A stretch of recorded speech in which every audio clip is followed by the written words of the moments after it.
वडेश बहरला. चिंचपूर नावाचे गाव होते. गावाजवळ ओढा होता. तिथे एक झाड होते. झाडाचे नाव होते वडेश. वडेश उंच उंच वाढला होता.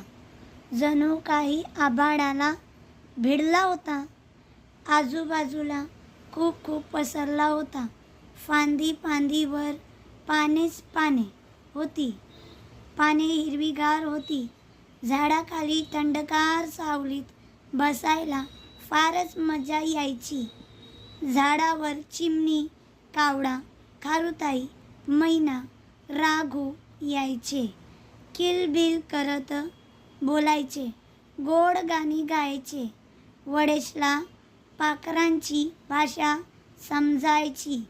तो पानांची सडसड करून बोलायचा आणि फडफड करून रागवायचा. पाखरांना पिल्ले होती.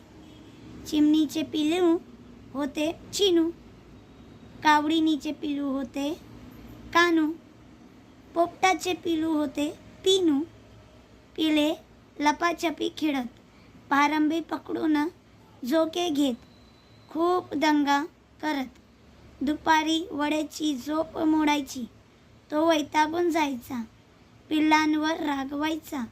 पिल्लांना सांगायचा, उडा उंच भुरभुर, जा खूप दूर दूर, करता खूप कटकट, निघा इथून झटपट. पिल्लांना वडेशचा राग यायचा. ती वडेशचे नाव आईबाबांना सांगायची.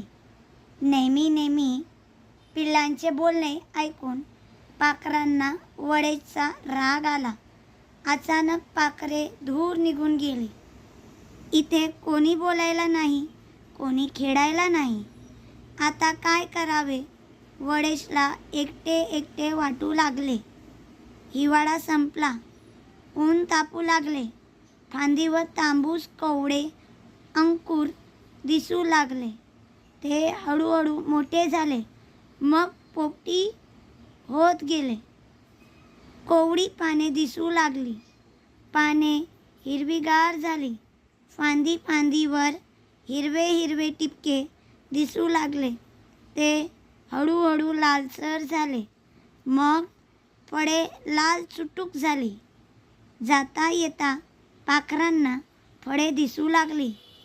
ती शीळ घालून वडेशला हाका मारू लागली. वडेशला पाखरांची ओढ होतीच. रुसवा संपला होता. तो पाखरांना बोलावू लागला.